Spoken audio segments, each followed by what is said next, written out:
Today's rum tasting, we're going down the mixing rum route. Not sipping rum, but more mixing rum. Now you could sip this, but you would inherently think this more of a mixing or a cocktail rum. Today we're going to Guyana via Leeds. We are more on that in a second. We're going to Guyana, and this is Skipper. And I'm going to be giving it a tasting. I'm going to tell you my thoughts, whether I think it's value for money and worth the price tag, whether I would restock it, and actually, have I got any rums comparable already behind me? Let's find out. So the eagle eyes will have noticed that this bottle has been sitting behind the bar now for quite a while. This is actually Kevin Crossman, the ultimate Mai Tai man, that kind of spurred me to. I've tasted this a few times at sort of Rumfest and bar shows and all that sort of stuff over the last couple of years. And every time I tasted it, I was like, oh, that's really good. I never bought the bottle. It was only because Kevin Crossman put something on his Instagram, probably about a month ago now. The US version of this is slightly stronger. And I think it was, I forget the story behind it now. I think they were kind of making it this ABV or bottle kill or something. I don't know what was happening. But I was like, oh my God. I remember I need to go and buy a bottle and need to do it because I do flipping love my dark rums. And if you love a Mai Tai, go and check out Kevin Crossman, the search for the ultimate Mai Tai. Go and search him out. So big thanks for him for that. Now, as always, I want to hear from you guys. If you've tasted this or you've already got your dark rum, you know your dark rum inside out for your cocktails, for your Mai Tais, for your hurricanes, for your rum and cokes, let us know in the comments below. What are your thoughts and opinions on this? Help the rest of the community out if you've tried it. And that goes for the US version as well. Which is interesting because it is a UK brand. I don't know why the US version is different, but hey ho. So let us know that. And I've lost my train of thought. Let's dive in. So dark rums, you lot should know I flipping love my dark rums. For me, the big drinks for this are my sort of favourites. Your painkillers, your Mai Tais, I think is dark rum you need in that. What's the word? What am I missing? The hurricane. There we go, the hurricane. But then you've got the rum and coke, and I love dark rums and cokes, and sort of like a dark and stormy rum and ginger beer. Dark rums work epically well because whether it's how they're, I was going to say sweetened up because not all is sweetened, but whether it's how they're aged up, inherently, some are aged up through heavily charred barrels. Okay, so you get that sort of bitter finish to them. And some are coloured up. Okay, so the ones that are charred, that wooden barrels, have got a bit of age to them. The ones that have got a bit of colour into them, virtually absolutely no sort of age to them at all. But they do inherently taste completely and utterly different to gold rums, whatever you want to class gold rums are, you know, white, dark, gold. It's a silly system that we need to get rid of, but it's still evident, so we need to talk about. So this is £24. Obviously, being a Guyanan rum, it comes out of DDL, but I haven't actually got to the bottom of who actually owns the brand. But this is the Skipper Rum Trading Company Limited up in Leeds. I've got a funny feeling it's one of the big, in the UK, and this must happen in the US as well, but in the UK we have agencies, distributors that actually go to the likes of E&H Share to blend their own rum up as a house rum. And I've got a sneaky suspicion this might be that, but I've lost track. Like, for instance, right, Cask Liquid Marketing in the UK look after this. The same people as El Dorado. When you see it at bar shows, see it at Rumfest, you would be forgiven of thinking that it actually is a DDL product. It is not a DDL product. However, it is DDL rum, Demerara Distillers Limited, Guyana. But I haven't got to the bottom of who actually is behind the brand. Anyway, less of that. You don't want to know about that. Quick fact bombs, £24. What's that? $31, $32. Guyana, 40-year-old. The facts that I can loosely sort of verify, which shocks me, is that this is actually an aged rum, but it is actually a blend of 7 different stills. Different rums, 7 stills, of which DDL have got 10. And the age, again, there's no age statement, but with this kind of knowledge about it being a 3-year-old rum in there, I suspect there has got younger rums in there as well. So as I've got into a habit of doing now in this has been sitting out for probably a bit longer. This has been sitting out for half an hour, to be honest.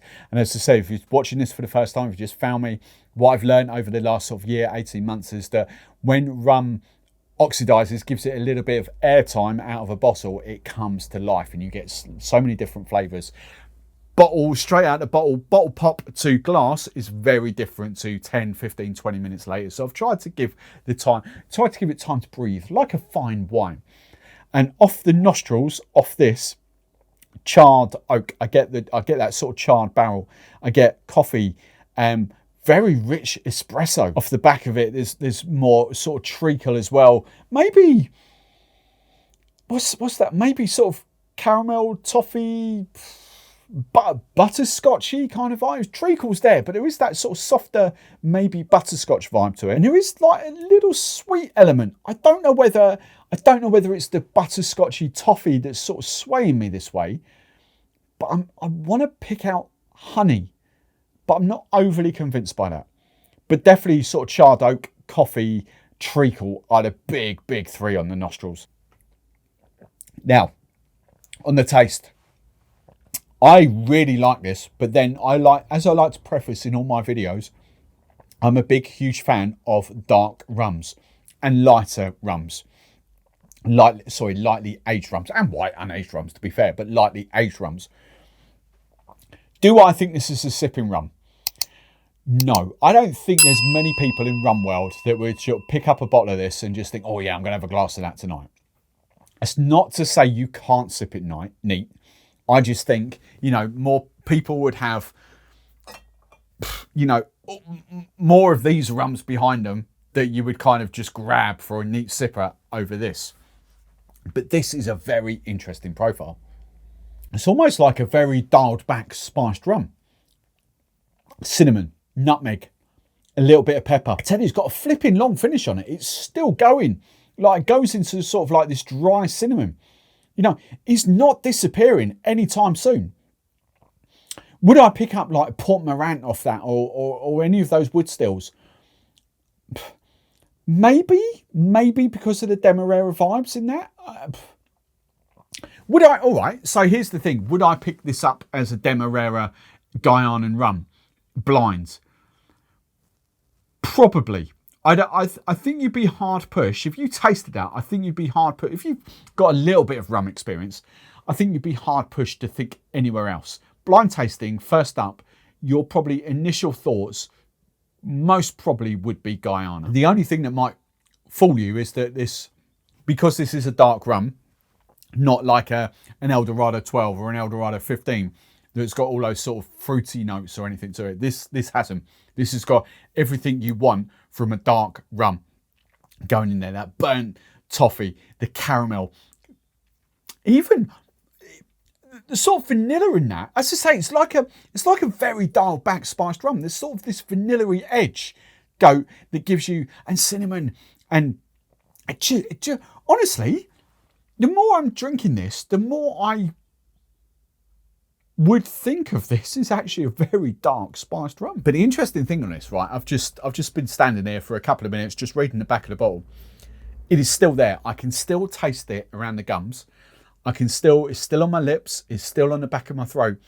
This has got, for a £24 rum, this has got an exceptional finish on it. And it really isn't sweet. It really isn't. It's more towards the sort of charred oak vibes than anything. I think, I don't know how this is made up, but if you said to me this is absolutely 100% authentic charred oak barrels, no sugar, no burnt caramel to give that, I suspect it is. But if someone told me there's none, I would absolutely believe you. This is delicious. So let's get down and talk about mixers. Now, I haven't done a rum fashioned and I haven't added ice to this because, as I say, I think this is a mixing rum. So, I think most of you, even though I would personally enjoy it, I think most of you would probably find better rums for a rum fashioned.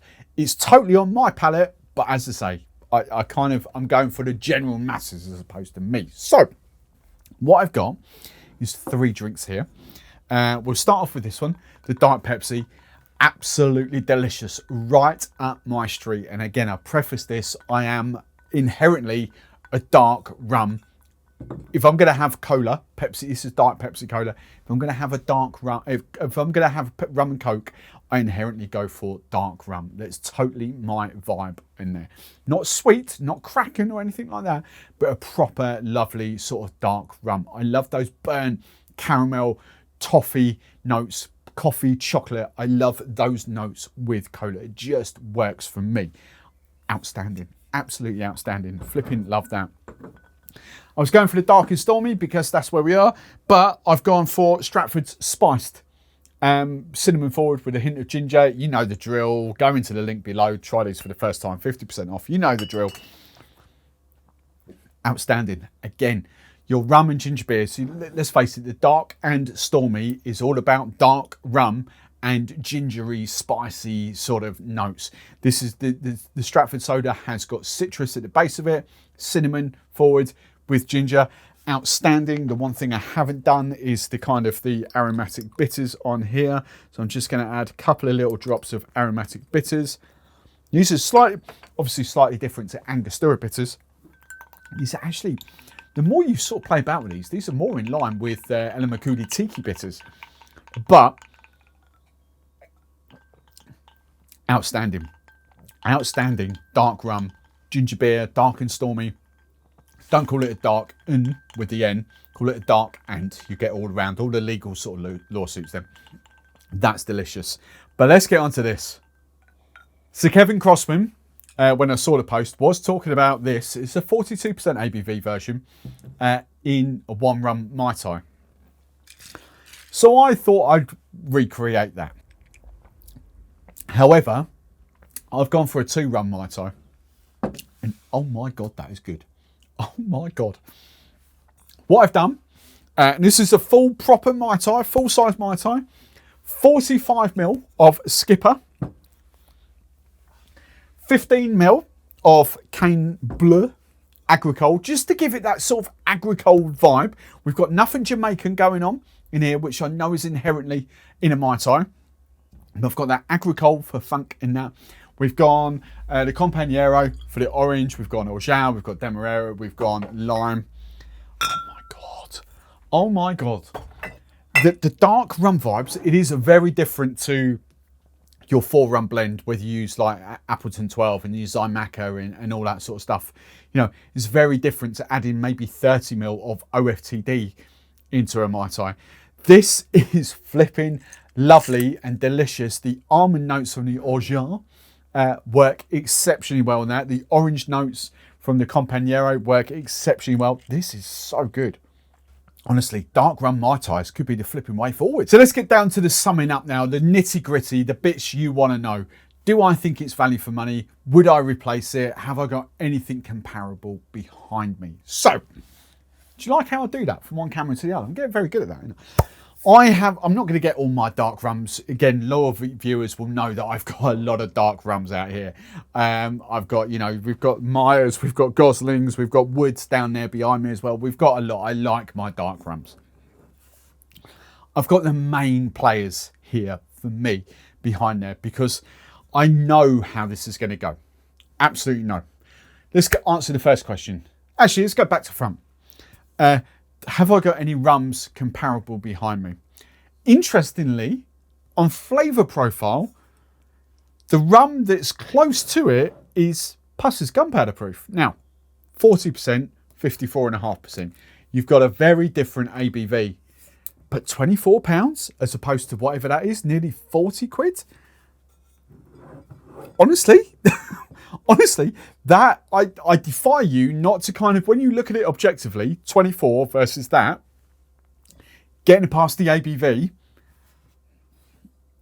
I'm having that. And that's the thing, that is Guyana rum. It is, they do say the majority blend is Port Morant. We don't know what majority blend is because, take that, if there's 7 rums in there, how many rums in there, the majority blend, say if there's 4 rums in there, the majority blend could be 26% Port Morant. So we don't know exactly what majority blend means, but, I would genuinely, and I love that Puss's gunpowder proof. I won't have a bad word said against that. I genuinely love that. But for price point, bang, boom, Barcello, doesn't even compete. It is not even, obviously, you know, Spanish origin kind of column steel rum versus that, which you've got those rich Demerara vibes. You know, that's pulling, what's the phrase? It's like pulling a sling. I can't think what the phrase is now. Pulling a sling to a gunfight or whatever the phrase is. But that's just not even the reckoning there. The interesting ones are here because we do get very different vibes here. So to sum up, to bring this all together, do I think it's value for money? £24 in trade, people. We do get it cheaper. £24. It is a no-brainer. I can't think of another dark rum at that price point that punches at that level. It is an absolute no-brainer there. So at £24, does it actually have to replace any of these? No, not really. Could it replace any of those? Again, no, not really, because they do different things. You know, you've got the heavy sort of wood char from those. You've got the Jamaican note off that as well, which gives you, you know, arguably different but as good Mai Tai, you know, because you've got dark rum and you've got the Jamaican all in one blend. It makes a cracking Mai Tai in there. You've got the OFTD, which brings shades of that with, you know, other rums that comes just, and you've got that 69% where it just works so well. You've got the Barbados, the Jamaica, the Guyana in there. It just brings that all round together. And then you've got little, you know, people laugh at me. People think I'm patriotic, but I genuinely, you know, it's Cornish. Cornwall is where I'm from, for those new viewers. You know, it is British rum, Cornish rum. That generally punches up there. It really does punch up there. But price point, you know, even I can't be naive enough to think that near enough 40 quid versus 24 quid. You know, it is a different style, a different finish, but wow, £24, I'm having that every flipping day of the week.